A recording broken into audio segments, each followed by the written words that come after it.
नमस्कार दोस्तों, OCN network में आपका स्वागत है। मैं हूं ओमकार चौधरी।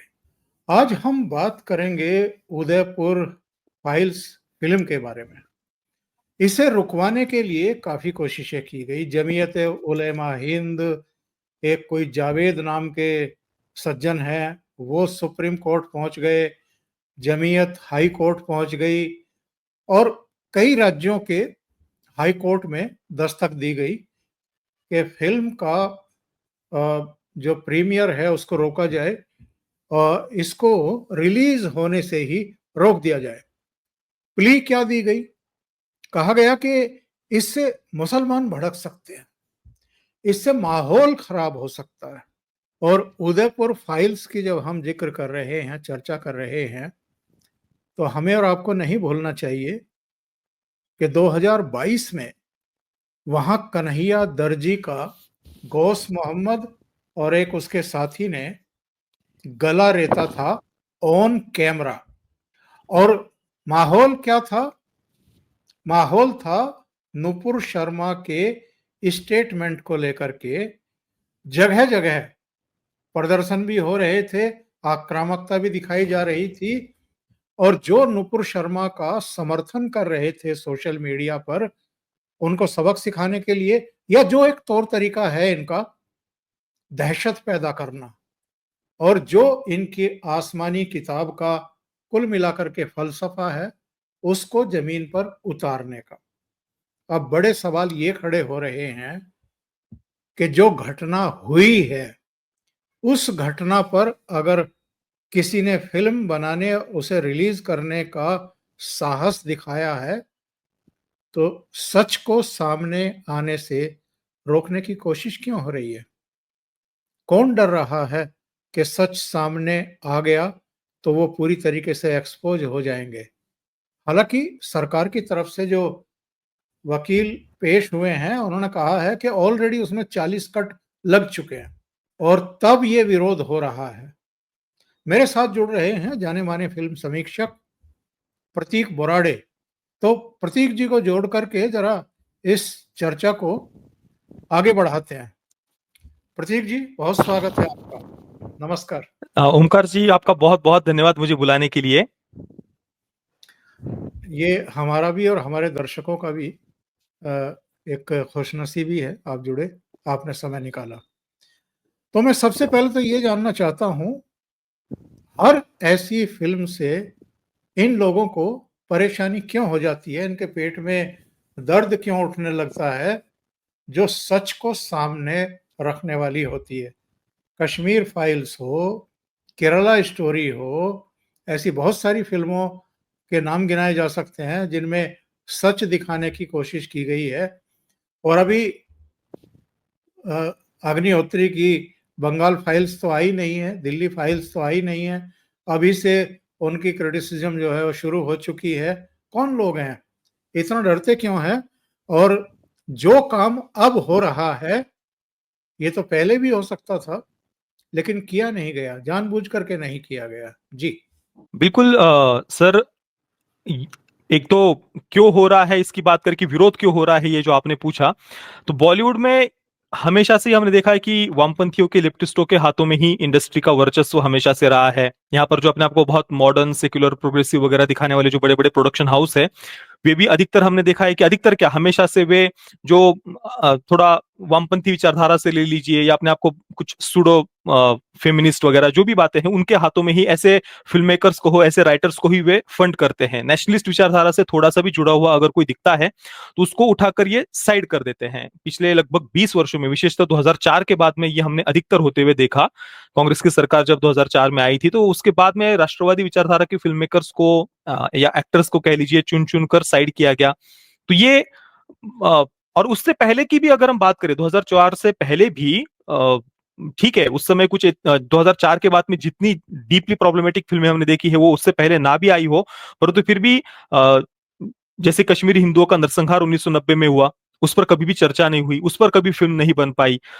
तो ये आदत ही नहीं है कुछ लोगों को, उनको हमेशा से पता है कि भाई हमारे नैरेटिव के अनुसार ही इस इंडस्ट्री में फिल्म बनेगी, उससे अलग हटकर अगर कोई कुछ बनाने का दिखाने का प्रयास करता है तो उसको आवाज ही नहीं रखने दी जाएगी, उसकी बात सामने ही नहीं आने दी जाएगी। तो एक नैरेटिव का जो कंट्रोल है वो इसके पीछे का सबसे प्रमुख कारण हमें दिखाई देता है। और आवाज दबाना और देश का न्याय तंत्र भी आप कह लीजिए, आप ये तो 40 कट की बात मैंने तो आपसे ही सुनी, मैंने भी इससे पहले इसके बारे में पढ़ा नहीं था। 40 कट लगाने की आवश्यकता क्या, जो घटना सत्य हमारे सामने है और ऑन रिकॉर्ड वीडियो सामने होने के बाद भी आज भी उन अपराधियों को सजा नहीं हुई है, ये उससे भी बड़ा दुर्भाग्य हम कह सकते हैं। तो ये सब कुछ सामने होते हुए भी इससे बड़ा अन्याय दूसरा और क्या हो सकता है। नूपुर शर्मा जी ने जो टेलीविजन पर भगवान शिव जी का अपमान होने के होता हुआ जब उन्होंने देखा, उसके प्रत्युत्तर में जो उन्होंने बात कही, उसके बाद में कन्हैयालाल जी का सर धड़ से अलग किया गया, उन्हें जिस प्रकार से उनकी हत्या हुई, महाराष्ट्र में जो एक हत्या हुई, और ये केवल अभी की बात उमेश नहीं है, उससे उमेश उमेश उमेश कोल्ले कोल्हे जी, की। हाँ उमेश हाँ। कोल्ले जी, हाँ, हम्म। महाराष्ट्र में भी हत्या हुई, और भी एक हत्या मुझे याद नहीं आ रहा उनका नाम, पर एक और हत्या हुई थी। और ये केवल अभी की बात नहीं, इससे पहले भी अगर हम देखें तो कमलेश तिवारी, उनके समय भी पश्चिम बंगाल में, मालदा में, पूर्णिया में उस समय तो कितने बड़े बड़े दंगे हुए थे। जितना मुझे याद है 2017 की वो घटना थी, 2016 में वो मालदा और पूर्णिया में दंगे हुए थे। देश भर में और भी कई जगहों पर कमलेश तिवारी का जो कुछ एक कमेंट था, उसको लेकर के जो इतने बड़े बड़े दंगे हुए थे, हजारों हजारों की भीड़ सड़कों पर उतर आना, आगजनी करना, तोड़फोड़ करना, दुकानों को जलाया जाना, ये सब कुछ हमने उस समय भी होते हुए देखा था। उसके बाद में उनकी हत्या हुई, अभी ये कन्हैया लाल जी की जो हमने हत्या होते हुए देखा। अब इस पर अभी तक बॉलीवुड ने फिल्म ना बनाई हो, या किसी फिल्म में आपने छोटा सा सबप्लॉट डाल दिया, उसका उल्लेख कर दिया, ये बिल्कुल भी कहीं पर आपको देखने को नहीं मिलेगा। हाँ, इनको अनुभव सिन्हा को आप ले लीजिए, जो अपनी सत्य घटनाओं की आड़ में जो प्रोपेगेंडा फिल्में कुछ उन्होंने बनाई हैं। आर्टिकल 15 जहां पर हिंदुओं को जात पात के नाम पर बांटना होता है, तो जिस घटना में कोई जाति का एंगल है ही नहीं, ऐसी घटना को लेकर के वहां पर वो जाति का एंगल डाल देते हैं। और यहाँ पर इतनी सारी घटनाएं, हम पिछले कुछ वर्षों की बात करें, अगर इतिहास में जाए, पिछले कुछ दशकों में जाए, तो ऐसे तो बहुत सारे नरसंहार और बहुत सारी हत्या, लूट, बलात्कार हिंदुओं के साथ में कश्मीर में जो हुआ, बहुत कुछ बताया जा सकता है। पर पिछले कुछ वर्षों की ही अगर हम घटनाएं ले, तो वहां पर बॉलीवुड का मुंह सिल जाता है, वहां पर इनको कुछ दिखाई ही नहीं देता। फिल्म में कहीं पर एक डायलॉग डाल दो भाई, आप किसी और फिल्म में छोटा सा आपको मेंशन ही करनी है बात, तो आप वो मेंशन कर सकते हैं, पर वो बातें इनको नहीं दिखाई देंगी। तो ये तो बॉलीवुड की हिपोक्रेसी है, इसमें कोई संदेह नहीं है। और इसी कारण से शायद इस प्रकार के कोर्ट में जाकर के पिटीशन डालना, विरोध करना, फिल्म को रुकवाने का प्रयास करना, 40-40 कट्स ऐसी फिल्म पर लगाए जाते हैं। और बात यह है कि बॉलीवुड के जो बड़े प्रोडक्शन हाउस है, जिनकी क्राफ्ट पर पकड़ है, जिनके पास में पैसा है, ऐसे प्रोडक्शन हाउस ऐसे विषय को छूते भी नहीं है, उस पर फिल्म भी नहीं बनाते। तो जो अपने लेवल पर चलो कम बजट के साथ में ही कुछ बनाने का प्रयास कर रहे हैं। शो में बैठने से पहले आप रामायण का जिक्र कर रहे थे और मुझे याद आ रहा था कि किस तरह की कोशिशें हुई थी पहले भी, और कितनी आलोचनाओं का सामना करना पड़ा था डायलॉग्स को लेकर के भी, और डायलॉग्स भी मतलब किस स्तर के, हनुमान जी को लेकर के और तमाम दूसरे उन किरदारों को लेकर के लिखे गए थे। और उसमें है गीतकार और जिन्होंने डायलॉग लिखे उसको लेकर के भी बहुत ज्यादा कंट्रोवर्सी, अल्टीमेटली उनको सामने आकर के माफी भी मांगनी पड़ी थी और कहना पड़ा था कि ये हम लोगों का प्रयोग जरूर था, लेकिन मानते हैं कि ये लोगों की भावनाओं और आस्थाओं के साथ जो है गड़बड़ हुई है, उनके साथ खिलवाड़ हुआ है। अभी तो केवल उन्होंने एक अनाउंसमेंट वीडियो डाला है फिल्म को लेकर के, केवल एक अनाउंसमेंट उन्होंने की है। फिल्म रिलीज होने में अभी 1.5 वर्ष है। अगले वर्ष दीपावली पर ये फिल्म रणबीर कपूर और उसमें केजीएफ के जो एक्टर है कन्नड़ा फिल्म इंडस्ट्री से, यश वीरावन बने हैं। तो ये मुख्य भूमिका में हम है देख सकते हैं, सनी देओल वो हनुमान जी की भूमिका में है, साई पल्लवी है। तो ये कुछ मुख्य कलाकार हमें फिल्म में देखने को मिलने वाले, और फिल्म रिलीज होने में अभी 1.5 वर्ष है। अभी केवल एक अनाउंसमेंट वीडियो उन्होंने डाला है कि हमारा ये विजन है। उस वीडियो में 90% तो एक एनिमेशन ही हमें देखने को मिलता है। एनिमेशन के माध्यम से ब्रह्मा, विष्णु, महेश, वे कैसे सृष्टि के रचयिता है, संरक्षक है, संहारक है, ये उन्होंने शुरुआत में जानकारी दी है। उसके बाद में फिर उनका ही एक क्रिएशन, मतलब रावण कह रहे हैं, वो जब सब पर अपना वर्चस्व स्थापित करना चाहता है, तो उसके विरुद्ध कैसे एक महायुद्ध की घोषणा की जाती है। तो राम वर्सेस रावण, ये कुल मिलाकर वो रामायण को इस दृष्टि से देख रहे हैं। तो जब मैंने पहली बार उसका रिव्यू किया था अनाउंसमेंट वीडियो का, तो मैंने ठीक है, मैंने उतनी कुछ ज्यादा नकारात्मक बातें खोजने का भी प्रयास नहीं किया, देखी भी नहीं उस पर का, थोड़ा सा हमने सकारात्मक रूप से ही बात की थी। दो बातें मुझे पसंद नहीं आई थी। एक तो रणबीर कपूर और यश, उनका जो फर्स्ट लुक उन्होंने दिखाया था वो बहुत ही डल लग रहा है, कुछ उसमें उन्होंने मेहनत की है ये लग नहीं रहा, तो उसको लेकर के मैंने आलोचना की थी। दूसरा, एक सियाराम करके एक भजन हमें सुनने में आ रहा है, मतलब वो केवल एक बोल है, भजन तो नहीं है, केवल बोल है। वो भी बिल्कुल किसी विदेशी महिला के एक्सेंट में जैसे वो बात हो, भले ही भारतीय गायिका ने गाया हो, परंतु वो विदेशी एक्सेंट ही उसकी लग रही है। और फिर ये जब बातें मैंने कही तो बहुत सारे हजार सैकड़ों सैकड़ों कमेंट्स उसके नीचे आए कि नहीं, ये तो वेस्टर्न ऑडियंस तक हमें रामायण को पहुंचाना है, ग्लोबली पहुंचाना है, इस कारण से इस प्रकार की बातें दिखा रहे हैं। और जिस प्रकार का जस्टिफिकेशन दिया गया, मुझे लग रहा था कि ये सब फिल्म की पीआर टीम के ही कमेंट्स लग रहे हैं। तब उसके बाद में मेरा तो कम से कम इस फिल्म पर से मन उठ गया। मैंने दोबारा वीडियो डाल करके फिर मैंने उसकी काफी आलोचना भी की कि जो कुछ भी आप कर रहे हो वो सही नहीं लग रहा, जो इनके विचार लग रहे हैं, मुझे कम से कम पीआर टीम लग रही थी। तो वो बातें मतलब आप वेस्टर्न ऑडियंस तक पहुंचाना है, इस कारण से आपको कुछ उनके एक्सेंट में बात करना हो, या फिर उस प्रकार का म्यूजिक, अब यहाँ पर जो म्यूजिशियन लिए हैं वो एक हॉलीवुड के हेंस जिमर करके म्यूजिशियन लिए हैं, वहां पर काफी बड़ी बड़ी फिल्मों को उन्होंने म्यूजिक दिया हुआ है, ऐसी बात नहीं है, काफी बड़ा नाम है हॉलीवुड में, परंतु क्या वो भारतीयता को, शास्त्रीय संगीत को, क्लासिकल म्यूजिक को वो क्या समझ सकते हैं, क्या उस दृष्टिकोण से वो फिल्म में म्यूजिक दे पाएंगे या नहीं। तो आपको ग्लोबली पहुंचने के लिए किसी बाहरी व्यक्ति की क्यों आवश्यकता पड़ती है, ये सबसे बड़ा प्रश्न है। क्या भारत में कोई संगीतकार आपको नहीं मिले? एम किरवानी, उन्होंने आरआरआर में जो संगीत दिया था कितना जबरदस्त, और वे अपने रूट से जुड़े रहे आरआरआर में, कहीं पर कोई हमें ग्लोबल ऑडियंस को खुश करना है ये भाव नहीं दिखाया उन्होंने, फिर भी वो फिल्म ग्लोबली पहुंची, ऑस्कर तक पहुंची।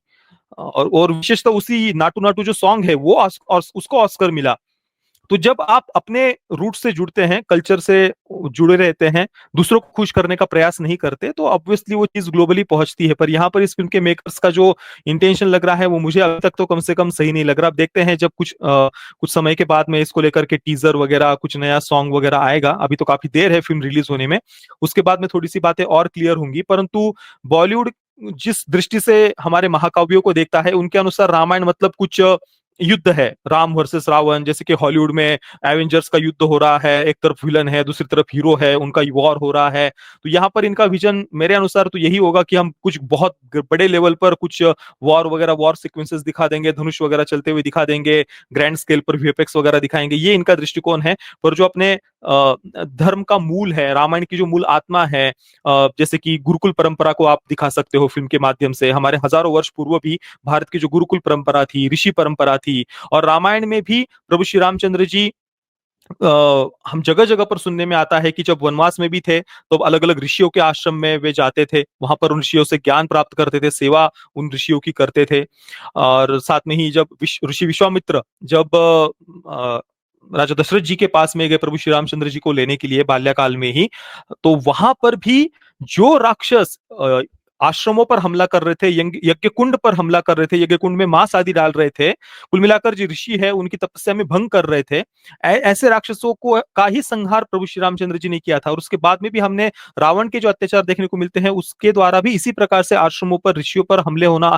तो ये कुल मिलाकर धर्म की रक्षा, धर्म की स्थापना, ये कुल मिलाकर हमें रामायण के मूल में भी देखने को मिलता है। परंतु ये अगर उसको जस्ट किसी बड़े लेवल के वॉर के रूप में हम दिखा देंगे, एक तरफ हीरो है, विलन है, तो वो दृष्टिकोण रामायण की तरफ देखने का गलत है। जस्ट आप राम वर्सेस रावण करेंगे तो ये सही दृष्टिकोण नहीं है रामायण की तरफ देखने का। तो अभी जो दिख रहा है अनाउंसमेंट वीडियो, वो कुछ उतना मुझे इंप्रेसिव नहीं लगा। जब भी ये इस तरह के विषयों पर फिल्म बनाना शुरू करते हैं या अनाउंस करते हैं, तो जरूर भीतर से लगता है कि भाई ये केवल और केवल पैसा कमाने के लिए कर रहे हैं, इनका भाव कोई उस तरह का नहीं है, और यहीं आकर के गड़बड़ी हो जाती है। प्रतीक जी, जब भी ये हम कश्मीर फाइल्स की बात करते हैं, केरला स्टोरी की बात करते हैं, या इस तरह की जो भी वास्तविक घटनाओं पर आधारित फिल्म बनाने के प्रोजेक्ट हाथ में लिए जाते हैं, उनको कंप्लीट करके रिलीज किया जाता है, तो एक बड़े वर्ग की नानी क्यों मर जाती है, उसका विरोध क्यों होने लगता है। और केवल इतना भर नहीं है कि बॉलीवुड से जुड़े हुए लोग ही साइलेंट रह करके या भीतर ही भीतर साजिश रच करके उनके खिलाफ काम करते हैं कि ये चीजें जो है प्रमोट ना होने पाए, बल्कि एक पूरा इकोसिस्टम है, एक जिसको हम यहाँ दिल्ली में बैठ करके लुटियन मीडिया कहते हैं वो भी है। और आजकल तो चूंकि सोशल मीडिया का जमाना है, तो बहुत सारी लाठियां तो वहां भी बांधी जाती हैं। इसके पीछे की मानसिकता क्या है, जो सच है इस देश के। और मैं आजादी से भी पहले की घटनाओं की बात करता हूं। आजादी के समय भी कितने लोग मारे गए थे, विभाजन के समय, बंटवारे के समय, और मैं तो कहूंगा कि देश के विभाजन के समय। और उसके बाद भी तमाम दंगे, फसाद, जेनोसाइड जो कश्मीर में हुआ, जो बहुत बड़े पैमाने पर हिंदुओं का पलायन हुआ, इन घटनाओं को क्यों नहीं सामने लाने देना चाहते ये लोग? देखिए सर, ये तो आपने जो द कश्मीर फाइल्स और द केरला स्टोरी का उल्लेख किया, इन दोनों फिल्मों की सफलता के बाद में बॉलीवुड एक प्रकार से बहुत बड़े शॉक में चला गया था कि ये क्या हो रहा है। हमारे जो जिनको हमने सो कॉल्ड स्टार बना करके रखा है, एक मीडिया की हाइप क्रिएट करके पीआर वगैरह के माध्यम से, इनकी जो सो कॉल्ड सुपरस्टार है, सो कॉल्ड किंग वगैरह है, इनको जो एक ढकोसला इनका खड़ा किया गया है मीडिया के माध्यम से, तो उसके सामने वो देख रहे हैं कि the Kashmir files Janata hit करा रही है, द केरला स्टोरी जनता खुद होकर के उसको हिट करा रही है, और इन्होंने जो अपना पूरा एक पीआर आदि का इकोसिस्टम खड़ा करके रखा है कि आपको फिल्म हिट करानी है, आपको स्क्रीन चाहिए, आपको शो चाहिए, तो इस रूट से आपको होकर के जाना पड़ेगा, हमारे सामने झुक करके जाना पड़ेगा। तो उससे अलग हटकर जब फिल्में हिट होते हुए इन्होंने देखी, उसके बाद में इन्होंने अपनी थोड़ी सी स्ट्रेटेजी चेंज की है, इतना मैं तो कम से कम देख रहा हूं। द कश्मीर फाइल्स के बाद में विशेषता आपने देखा होगा, बॉलीवुड ने कुछ झूठी एक झूठी राष्ट्रवादी फिल्में कुछ बनाने का इन्होंने प्रयास किया। उसमें सम्राट पृथ्वीराज आप देख लीजिए, आदि पुरुष का हम उदाहरण दे सकते हैं, और भी कुछ 4-5 ऐसी 6-7 ऐसी फिल्में इन्होंने बनाई हुई है जो राष्ट्रवादी तो कहीं से भी नहीं लग रही थी, राष्ट्रवाद का मजाक कम से कम उन फिल्मों को हम कह सकते हैं। तो एक तरफ तो इन्होंने देखा कि भाई चलो, अब लोगों को राष्ट्रवाद देखना है तो हम एक दिखावे के राष्ट्रवाद वाली फिल्में बना देते हैं, उसमें राष्ट्रवाद तो कहीं होगा नहीं, परंतु उसका उसकी आड़ में कुछ इनका ही अपना नैरेटिव या एजेंडा या उन विषयों को कुल मिलाकर समाप्त कर देना। अब सम्राट पृथ्वीराज इस विषय पर आपने अक्षय कुमार को लेकर के इतनी मजाकिया फिल्म बना करके रख दी, इतनी निम्न स्तर की फिल्म बनाई है, अब दोबारा कोई बड़ा फिल्म मेकर, बड़ा प्रोडक्शन हाउस उसमें अगले आने वाले कुछ वर्षों तक कम से कम हाथ नहीं डालेगा उस प्रोजेक्ट में। तो कुल मिलाकर ये अच्छे अच्छे विषयों को खराब कर रहे हैं। रामायण पर इन्होंने यही किया, सम्राट पृथ्वीराज पर इन्होंने यही किया, और भी कुछ ऐसे पेट्रियोटिक कॉमेडी हम कह सकते हैं, ऐसी फिल्में इन्होंने बनाई। तो ये अच्छे अच्छे विषयों को, सब्जेक्ट्स को खराब कर रहे हैं। जो फिल्म मेकर्स सही भावना से कुछ अच्छी फिल्में ला भी रहे हैं, तो उनको भी पूरी तरीके से साइड कर दिया जाना। जैसे कि द वैक्सीन वॉर के समय इन्होंने जो एक षड्यंत्र कह लीजिए या जो प्लानिंग की थी, उस फिल्म के बारे में चर्चा ही नहीं हुई। आप देख लेना, द वैक्सीन वॉर जिस समय आई थी, तो उस समय बॉलीवुड का पूरा इकोसिस्टम, इनके जितने भी पपेट क्रिटिक्स है, यूट्यूब के भी कुछ क्रिटिक्स वगैरह, विवेक अग्निहोत्री जी ने स्वयं ये बात कही थी कि एम्बार्गो लगाया गया था। मतलब कुछ ऐसी उस समय कुछ जबरदस्ती की 2 हिट फिल्में उस वर्ष आपने भी सुनी होंगी, जबरदस्ती की हिट फिल्में आई थी, उनको कुछ हजार करोड़ वगैरह कलेक्शन दिखाया गया। तो विवेक अग्निहोत्री जी ने ही आरोप लगाया हुआ है कि क्रिएटर से साइन, एम्बार्गो वगैरह साइन करवाया गया था कि इस फिल्म के बारे में चर्चा नहीं कर सकते, इस फिल्म के बारे में बात नहीं कर सकते।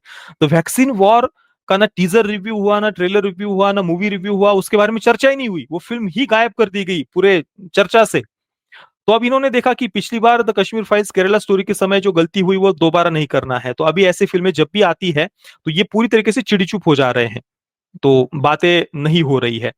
हालांकि उदयपुर फाइल्स अभी देखते हैं, उसके साथ में तो रिलायंस एंटरटेनमेंट का मैंने देखा है कि नाम जुड़ा हुआ है, विजय राज बड़े एक्टर भी उसमें दिखाई दे रहे हैं। तो अभी फिल्म में क्या होगा वो मैं कल ही देखकर जितना जल्दी हो सके बताने का, देखने का मैं भी प्रयास करूंगा। पर फिर भी चुप्पी तो है ही, भले ही आप जो भी कहे बॉलीवुड के पूरे इकोसिस्टम की। और इतिहास की जब आपने बात की कि हम कश्मीरी हिंदुओं का नरसंहार स्वतंत्रता के समय या उससे पहले जो अलग अलग जगहों पर हिंदुओं के नरसंहार हुए, डायरेक्ट एक्शन डे की हम बात कर सकते हैं, उस पर ही आधारित द बंगाल फाइल्स विवेक अग्निहोत्री जी की आ रही है, उसको लेकर के भी आप देख लीजिए, पूरी तरीके से सन्नाटा है, सब तरफ शांति है। द बंगाल फाइल्स का टीजर आया, जितने भी मेन स्ट्रीम बॉलीवुड के क्रिटिक्स है, जो इनकी पपेट मीडिया आदि जो इस प्रकार से चर्चा होनी चाहिए उस पर चर्चा नहीं हुई, बिल्कुल उस पर भी अभी चुप्पी बना करके रखी गई है। तो अभी ट्रेलर, मतलब ज्यादा समय नहीं है, जुलाई है, अगस्त है, और उसके बाद में 5 सितंबर को तो द बंगाल फाइल्स आने वाली है। तो देखते हैं, अभी मुझे नहीं लगता कि इस बार भी, मुझे लगता है कि ये लोग चुप्पी ही बना करके रखेंगे उस फिल्म को लेकर के, जैसे कि इन्होंने द वैक्सीन वॉर के समय किया था। परंतु इस बार हमें सबको मिलकर के द बंगाल फाइल्स को सपोर्ट करना आवश्यक है, क्योंकि एक तरफ उन्होंने एक अपनी स्ट्रेटेजी चेंज कर दी है। उन्होंने देखा कि the Kashmir files Kerala story hit हो गई, तो अब हमें चर्चा ही नहीं करनी, पूरी तरीके से चुप्पी बना करके रखनी है ऐसे प्रोजेक्ट्स पर। तो ऑब्वियसली उनके पास में पीआर है, मीडिया है, अलग अलग प्रकार के क्रिटिक्स है, सैकड़ों सैकड़ों फेसबुक पेजेस है जिसको लेकर के जिसके उपयोग से ये एक फिल्म की हाइप क्रिएट करते हैं। उस फिल्म को लेकर के आपको मीम्स दिखाई देंगे, इंटरव्यूज दिखाई देंगे, इंटरव्यूज की क्लिप्स काट काट कर इधर उधर स्प्रेड की जाती है। तो सैकड़ों नहीं, हजारों हजारों फेसबुक पेजेस है, ट्विटर हैंडल्स तो लाखों में होंगे। तो ये पूरा एक इनका तंत्र बना हुआ है कि इसके माध्यम से ही आपको फिल्म, अगर उसकी बज़ क्रिएट करना है तो हमारे सामने चढ़ावा चढ़ाओ और फिर हम उसकी फिल्म का बज़ क्रिएट करेंगे। तो वहां पर जाना एक सामान्य फिल्म मेकर के लिए तो संभव नहीं है, क्योंकि वहां पर फिर इनके प्रमोशन के बजट ही 50-50, 100-100 करोड़ रुपए तो इनके फिल्म के प्रमोशन के बजट हो जाते हैं। उस मार्क से तो कोई भी सामान्य फिल्म मेकर जा नहीं सकता। तो अभी जब भी ऐसे कोई अच्छे सब्जेक्ट की फिल्म आती है और वो सच में हृदय से बनाई गई हो, अच्छे तरीके से बनाई गई हो, तो उसे बिल्कुल हमें सपोर्ट करना चाहिए। प्रतीक जी, बहुत बहुत धन्यवाद आपका जुड़ने के लिए, इतना समय निकालने के लिए और कई मुद्दों पर चर्चा करने के लिए। Thank you so much. धन्यवाद सर, आपका भी बहुत बहुत धन्यवाद मुझे बुलाने के लिए। नमस्कार। Thank you so much.